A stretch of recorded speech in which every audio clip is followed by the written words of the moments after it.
Going on, everybody? Even though this is urgent, it is true that the world is a better place because you are here to join us. My name is Matt Brown, and I'm the host of the Productive Conversations podcast. We have a very important podcast to record, and we have a very important productive conversation to have right now. It's Ryan and I on the call. What's up, Ryan? How's it going? Yeah, this is definitely not how I wanted our first podcast in my new setup to be about. Hmm. Although one of us did say this was gonna happen. So but we'll get into that for sure. But yeah, I'm good, or as good as I can be, which we'll get into. Indeed, indeed, and congratulations on your new setup. And yeah, let's just get into it right now. And as always, don't forget to check us out on all podcasting platforms and YouTube, and check out our presenting sponsor, Magic Mind, the ultimate elixir company. Magic Mind, reclaim your brain. That is magicmind.com/PC, JUNE, PC June, for 48% of your first subscription, 20% of your first one-time purchase. So here it is. Here's the deal. After months, maybe even years of tensions, where we had the country of Iran attack militia groups, attack United States allies and troops in the Middle East, and having threats going back and forth between the various nations. It happened on June 21st, 2025. Operation Operation Midnight Hammer was launched, and what took place? The United States of America struck Iranian nuclear enrichment facilities. They took out Iranian nuclear plants in the cities of Fordo, Nandans, and Isfahan. And 7 B-2 Sprint bombers flew an 18-hour mission across the globe, carrying 14 massive ordnance penetrators, their first combat use ever against Fordo and Nance. And long story short, the United States attacked Iran, entering the conflict between Iran and Israel, and now entering, well, let's say it, the United States entered a war over this past weekend. Ryan, not even 2 days after we broke it down for a half an hour, President Trump took his 2 weeks, and he decided to attack Iran. And he addressed the nation at 10 o'clock on Yeah. Saturday night. And here we are. And, well, as I said, the B 52s, they attacked those facilities. Pentagon officials described the attack as, quote, a spectacular military success with, quote, extreme severe damage to Iran's nuclear infrastructure. Iran IAEA confirmed no abnormal radiation detected. And this officially was aimed to liberate Iran's nuclear enrichment capability, not to change the regime. President Trump warned Iran to make peace or face even greater precision strikes. And the immediate aftermath of this, right? Iran responded Mhm. overnight and pledged, quote, regrettable responses, and is reportedly weighing steps like closing the Strait of Hormuz, a major river for trading, right? We had Iran say that, what's the term called, STEM? How to pronounce it? That they I'm launched. sorry, which one? You're the one who sent me. Pretty much, they're not spies, but they let STEM. What's the term? To get this right. Oh, they got all of their various militia groups that they can use to attack American bases. So the Houthis, the Hezbollah, Hamas, which is, I mean, maybe not Hamas, but the other ones are still around. Um, the Right. There's a few others. Yeah. Right. And they also um, respect. But yes, there's that. And at this moment, the time we're recording here on late Sunday night, June 22nd, in terms of global reactions, Russia, China, the European Union, and the UN called for de escalation and diplomacy at this time. Israel welcomed the United States action, seeing it as part of its broader campaign. And yeah, there's about 40,000 troops that were notified that are stationed in the Middle East, but they do Hmm. expect retaliations from this. So that's what we have here. I understand all the various concerns with this, especially for those who are friends of ours that are stationed in the Middle East. Those are our family members, and the well-being of other people. It's definitely understandable to be in fear of what's going to go on and what can exactly happen. But if there's anything I can offer, I do want to just show two clips. I understand on social media there's a lot of people out here giving their take and stuff, and it's fine, except the people who are ridiculous about it and are straight up lying about it. But I just want to show in terms of what this means for the future. Is this going to cause a world war? Is this going to cause a major major continued major conflicts? I just want to show this guy John Cho, right? John Cho, someone he is a teacher Hmm. and a growing influencer, and I believe somebody who does is a credible source. I have two clips to play. Number one, are we going into World War III? Here's his take on it. War three? No. And I'll tell you why. If you've been paying attention, you know that there have been missiles exchanged between Iran and Israel on June 14th, 15th, and 16th, with Israel targeting Iran's supposed nuclear facilities. Well, why is this important? Because in 1970, there was a pact made by 190 nations. In that pact, it was agreed that no one could have nuclear weapons except for 5 countries: the US, the UK, Russia, China, and France. You notice I didn't say Right. Israel. That's because Israel was not part of that 190 nation pact. And it is believed that Israel does have somewhere around 100 nukes. Well, why is World War III not going to happen? Because of Russia and China. They have only offered words of support to Iran, nothing else. As of right now, Russia and China is not offering any military support to Iran, even though Russia has verbally condemned Israel's actions. I think the real key here is going to be Pakistan. Pakistan has already said verbally that if Israel uses their nukes against Iran, that Pakistan would help Iran. And if Pakistan joins the war, most likely India would join the war in And India favor of does. the Israelis. And so far, there have been no indications that those two nations have any intent on joining this skirmish. And as far as the United States is concerned, yes, President Trump did say that we bombed 3 of Iran's nuclear facilities. However, the idea of bombing Iran's nuclear facilities is to prevent World War III by disarming Iran. And I don't believe that Russia and China are going to get involved. Russia, as you know, has much bigger issues of their own to deal with. So, no, I don't think World War III is going to happen. So we have that first take there and continued on. And one of the talking points we talked about on the show on the last tweet cap is regarding Russia, China, North Korea's involvement. Because if there were going Hmm. to be a World War III, that those nations would join Iran's side. Now the moment has happened. Yeah. As I mentioned, and by the way, that was recorded within the last 24 hours, that clip. This one was recorded about 12 hours ago at the time of this Hmm. recording. And what are those nations thinking besides the report I read from the Associated Press? So here's his take there. And the question: explain why Russia, China, and North Korea aren't getting involved. Explain why Russia, China, and North Korea aren't getting involved in this Iranian Israeli conflict and why there will be no World War III? Sure. First, China. As of 2023, as you can see in this chart, this is Iran's crude oil exports. 2018, you notice that a lot of European nations and India backed out.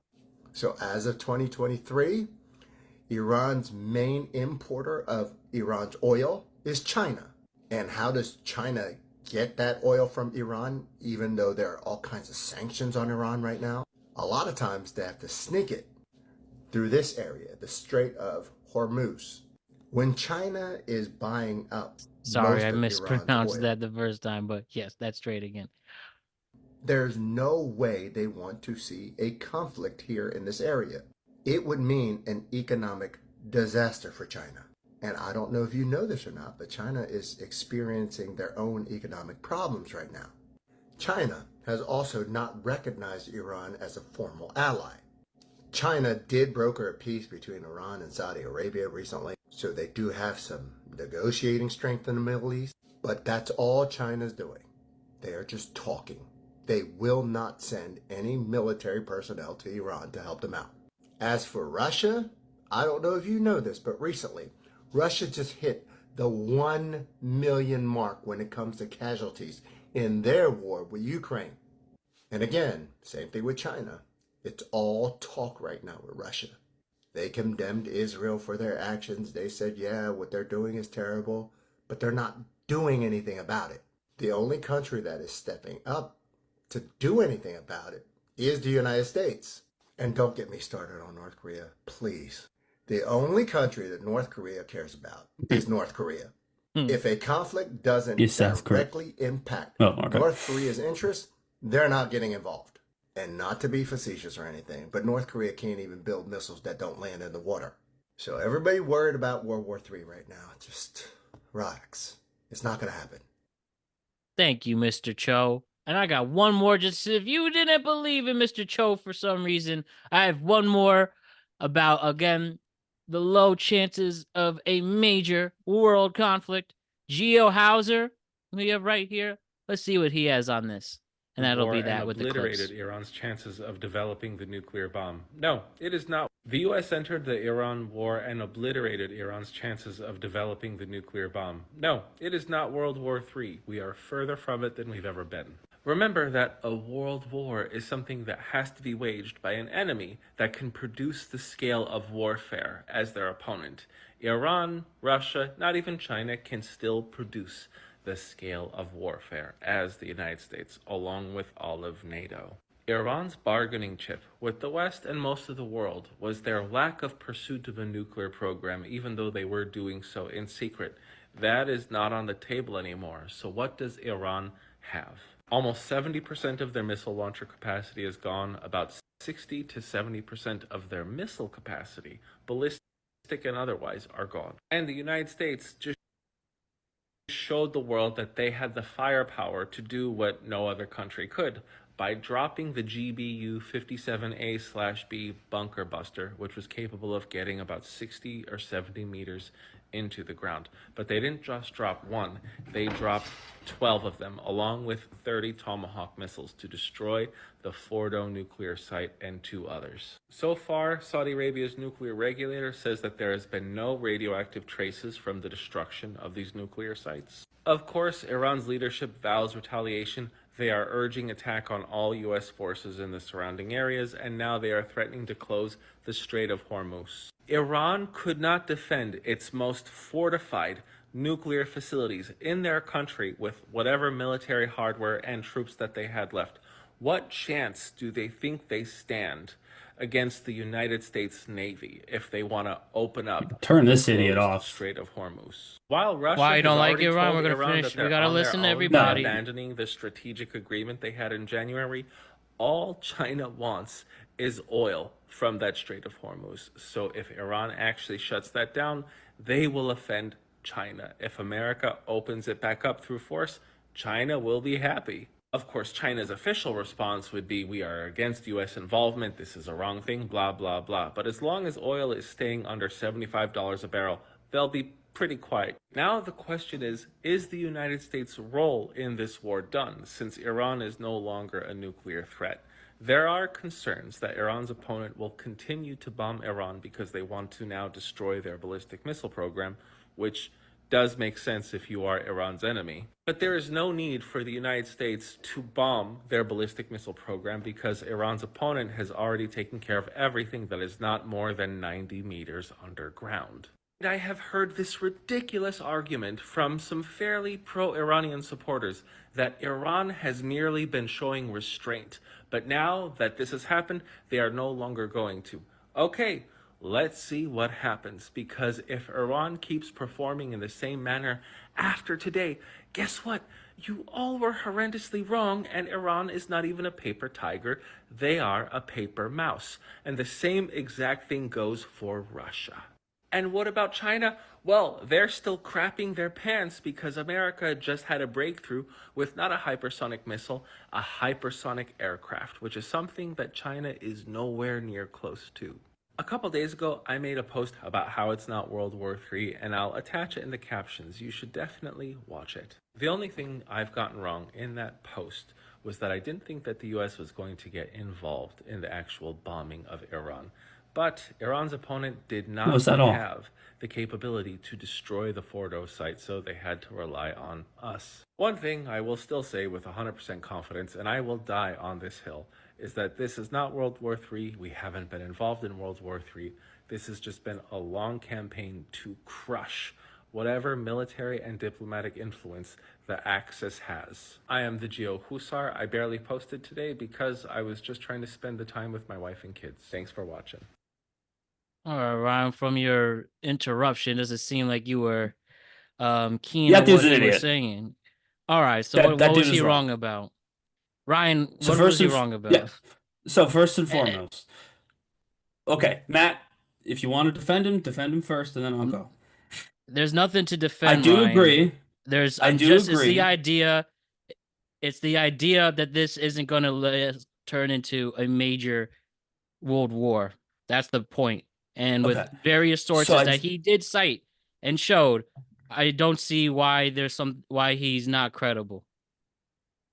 And I'm not looking here like to I start an said, argument okay, we because don't have to. I agree. I agree that what happened yesterday did not start World War III. As I said literally 2 days ago, World War III is not, we won't know when World War III starts. It'll be a bunch of separate things and they'll all come together. And then years down the line, they'll be like, wow, that was pretty big, World War III. I'm not saying that this is a part of that or not a part of that, but no, anyone who thinks we're about to enter World War III is wrong. I agree with that. But the idea that there's nothing that Iran can do that's going to be a problem, to me, is crazy. Almost as crazy as the idea that Russia and China are paper tigers compared to the United States of America. In the India-Pakistan skirmish, which did happen earlier this year, we all forgot about it because it ended relatively quickly. China's aircraft went up against America's aircraft for the first time ever. Obviously, it was with Indian and Pakistani pilots, but it was still our aircraft versus China aircraft, and they absolutely held their own. So that's, to me, the idea that those all three of those countries are paper tigers is just on its face disqualifying. And again, you can have pride in your country. We are definitely still the strongest military in the why don't world. you That's not ever changing. you'd have to show the evidence on that. But he cited his sources throughout. What's there not to believe or think? Of course, I won't lie, I'm not as educated in that matter. But again, him and Cho showed plenty of sources on, you know, I didn't why you disagree shouldn't with ask Cho. him. I had no problem with Cho. I didn't disagree with him at all. I disagreed with the second guy because that second guy was hyperbolic to the extreme. No, I agree with what Cho was saying. North Korea cares about attacking mostly South Korea, and if what's happening doesn't allow them to attack South Korea, then they're really not all that interested. That's true. China is probably not going to attack on Iran's behalf. Why? Because they're not really friends with Iran. They get their oil from Iran, but that's it. Russia and Iran are actually friends, but Russia's got a massive war literally on its own border in the Ukraine. And so the idea that they can send a lot of resources right now is, I don't know, seems unlikely to me. So I'm not disagreeing, again, with the idea that we're on the precipice of World War III because I don't think we are. But first and foremost, the Strait of Hormuz. It's not just China's oil that comes from there. 25% of global oil comes from there. 25% of global oil comes through that strait. If they blockade the Strait of Hormuz, everybody, us included, are going to watch the gas prices soar from $75 a barrel, like he said, dollars a barrel, etc., etc. That's going to create a massive problem for everyone. And then number two, his basically he said, and if they do that, if they're dumb enough to do that, or if they're dumb enough to attack us, bomb them again. The problem with that is we did was in violation of what the UN is supposed to be about. They didn't attack us. Iran was never a threat to the United States of America, as the second guy pointed out correctly. They did not have the capacity to hit us with any of these weapons. They had the capacity to hit Israel. I can see why Israel wanted to attack them, but we had absolutely no issues with Iran. I mean, they're a nuisance and they fund terrorism, so it's not no issues, but they were not a direct threat as a nation to the United States of America or any of its citizens, and we attacked them basically unprovoked on behalf of another nation. When you talk about the nukes, by the way, Israel, as we pointed out, Mr. Cho didn't sign the test ban treaty. So we're enforcing a nuclear treaty on behalf of a country who's not even in the nuclear treaty. It does not make any sense.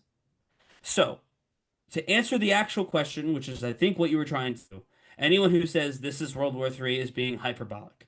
It's not World War III. We've dropped one bomb. That's it. Or 12 bombs, but you know what I mean.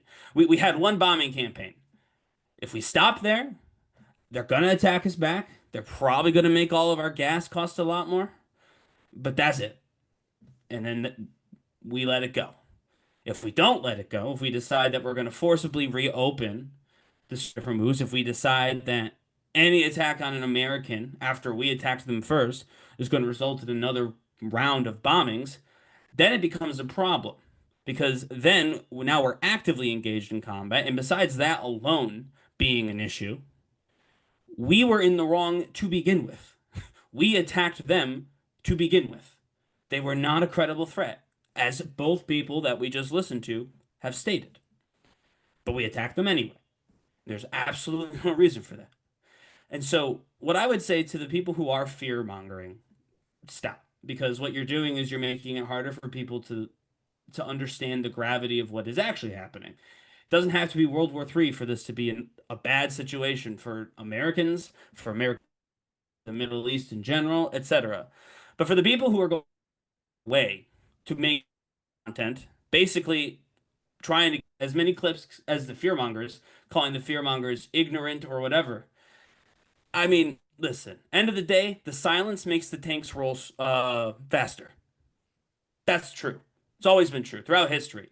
People not admitting what they're seeing with their own eyes is how people continue to take advantage of other countries, how wars continue to start, and how Americans, be they diplomats, soldiers, or citizens, continue to die in these far off places, surrounded by people who they don't even know. So I just, to me, I think we need to be a little bit more realistic about this. And, it's fine to have optimism, but we can't be Pollyanna about a freaking war in the Middle East. Our entire childhood, Matt, we've been at war in the Middle East. 4 years ago, we ended a war in the Middle East. And now we are standing at the precipice of yet another war in the Middle East. How many of these caskets have to fly into DC every year over nothing?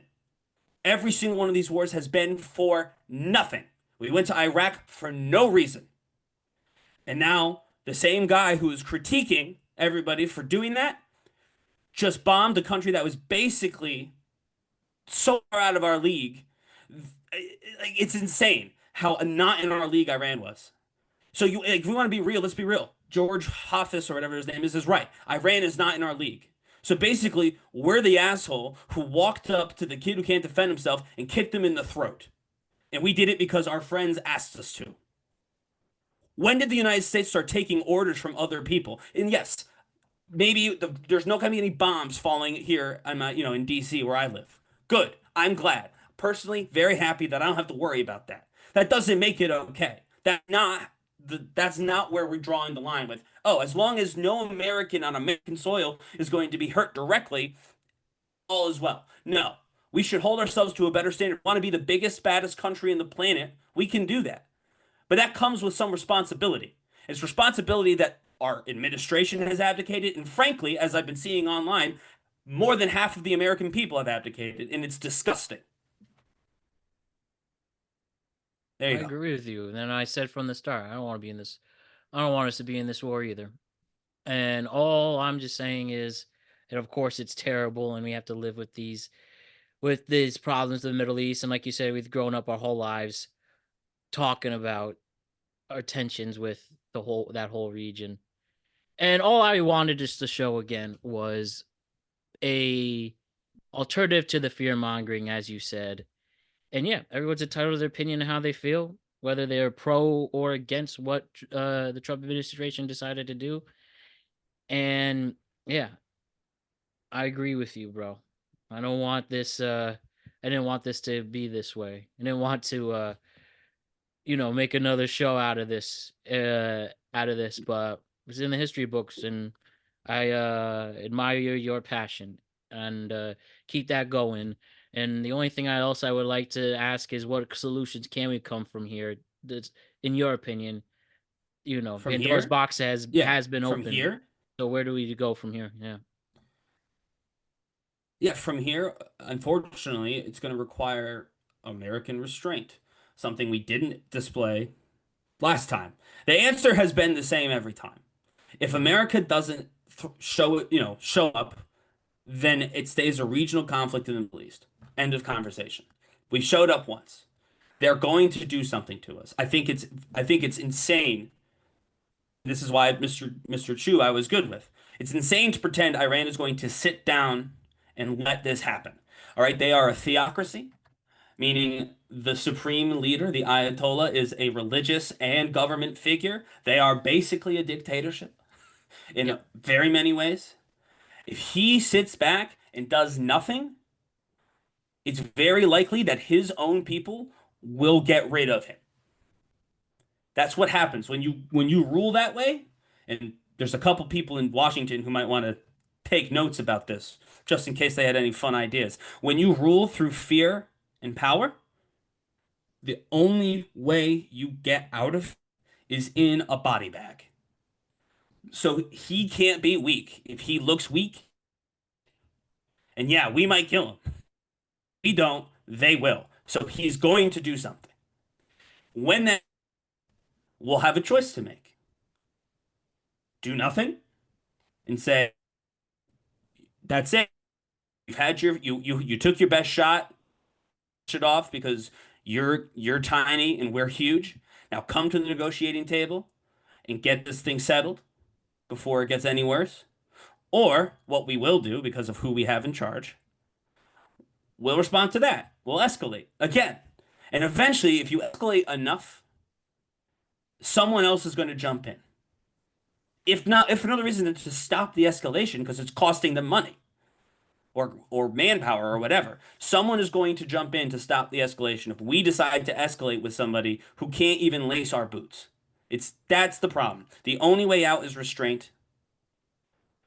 And we can't expect the Ayatollah to have restraint. If we could, we wouldn't be in this situation because he wouldn't have been enriching uranium as fast as he was.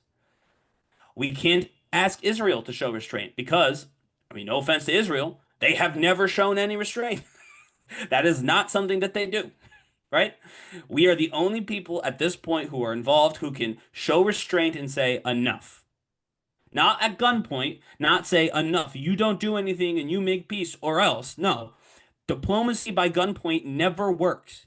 Threatening somebody into the negotiating table is a recipe for them to break their negotiation because you brought them there by gunpoint. Of course they're not into it. You forced it. We are the ones who have to back down now. We have to say, we told you we could destroy your bunker, and we did. And after they hit us, that's what we have to continue to say. We won't do it. And that's why this is a problem. And I know I would love to say we might do it. I thought we might. I thought 2 weeks would go by and we wouldn't do anything. Genuinely, I did. I was kind of the mind that Trump wouldn't attack Iran. Because, again, why? He doesn't give a shit. As But did no, he I. did. I thought it'd be So, easy way, as we've seen so far in the first 5 months of this administration, yeah, that what is the problem in the Trump administration for the week, whether it's an ICE, right. whether Yeah. it's a, um, you know, list the problem. and then that's how Exactly. our minds would get off it. But he did that 2 days after we had the Yeah, conversation. When and he always says that. He says 2 weeks, right? Because he knows yeah, in 2 weeks' time we'll be talking about something different. So he's like, right, yeah, in 2 weeks we'll come back to it, and then he just TikTok doesn't. ban, all And of I thought that. that's what's going to happen. Yeah, Yeah, yeah, exactly. I thought that's what was going to happen because it's happened a million times, and it's annoying, but it wasn't war with Iran. But obviously, on this particular front, he decided not to do that, and I have to take that to mean that he's serious about this. yeah. He does want to attack them, and so I don't believe And he there's will plenty of de-escalate. contradictions to show from pre-President Trump tweets and all of that. But I think Mhm. it just shows and campaign promises regarding not starting a war in the Middle East. Yeah. And yeah, it's just if there's anything to reflect on, just always take a grain of salt with politicians. But again, water is wet. You should have seen that coming, anyways.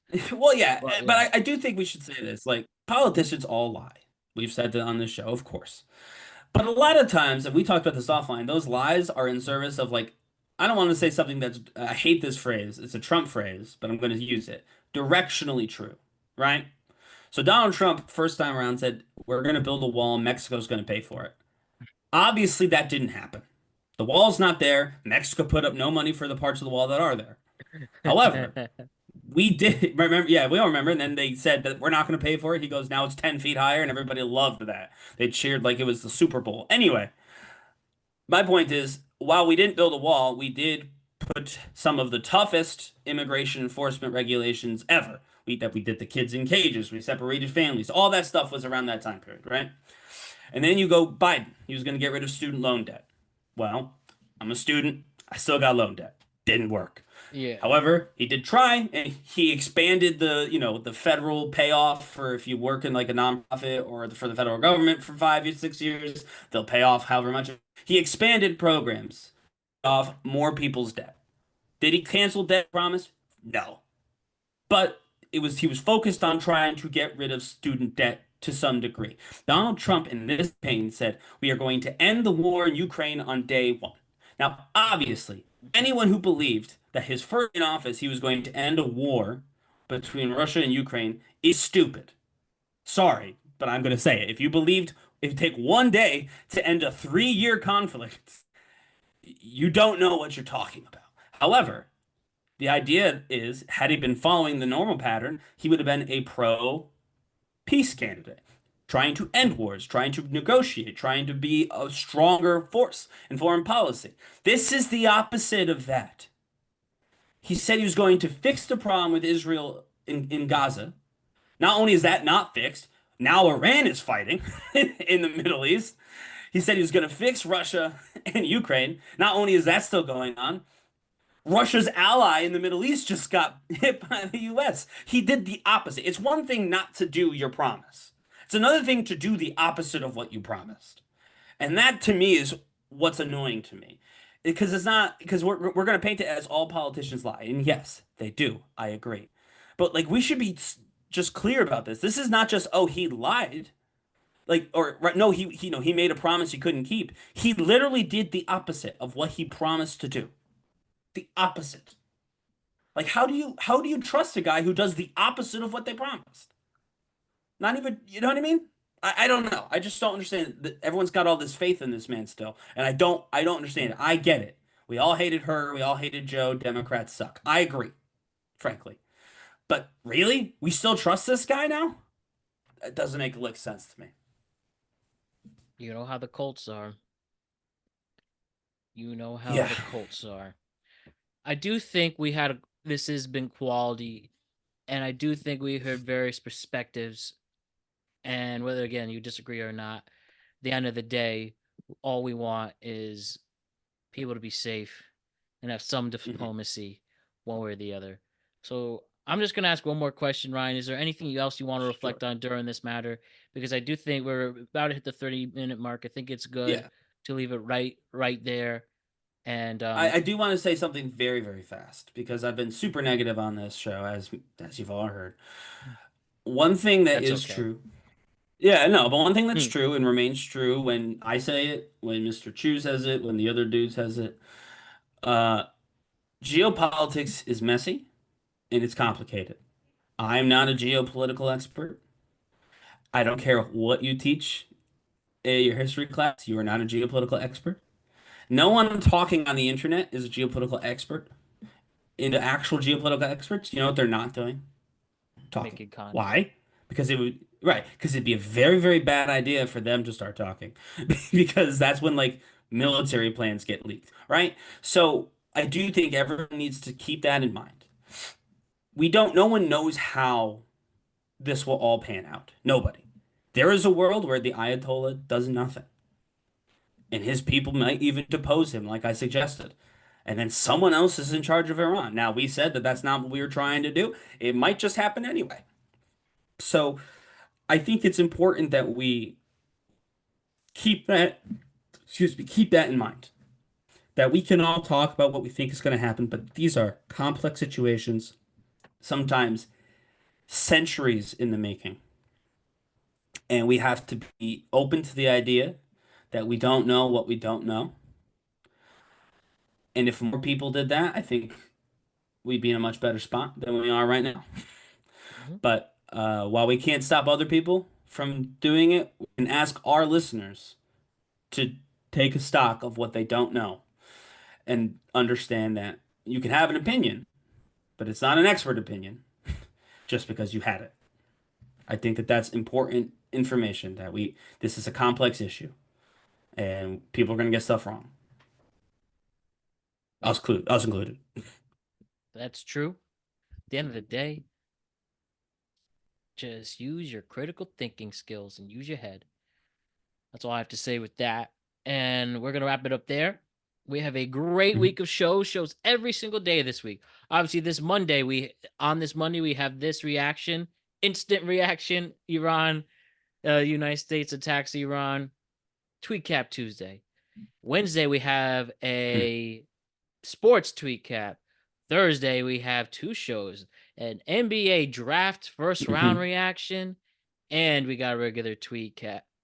Sorry, on Thursday, and we have a Magic Mind special episode, which you'll figure out. We're gonna make it fun and positive. Yeah. And then we have Yes. a tweet cap on Friday. Then we're actually gonna take all next week off for the 4th of July holiday. And I Hmm. hope you can enjoy that week as much as you can. At least this happened now, Ryan, not the week off. Hopefully Yeah, nothing and else not crazy not happens. while we were trying to enjoy our holiday. No, yeah, that I agree. I thought for sure it was going to happen that week, to be honest with you. So I was actually wrong about that. If you definitely listen to our episode from Hey, Friday. But yeah, I said it was going to happen that week just because we were trying to take vacation. So little victories, right? We don't have to come while we're away. a little victories indeed. But we'll see you throughout the week. Stay safe out there. God Hmm. bless. And we're here for our troops. We're here supporting them most of all. For They're everybody. affected the most. Yeah, it's everybody. Yes. All right. See you later.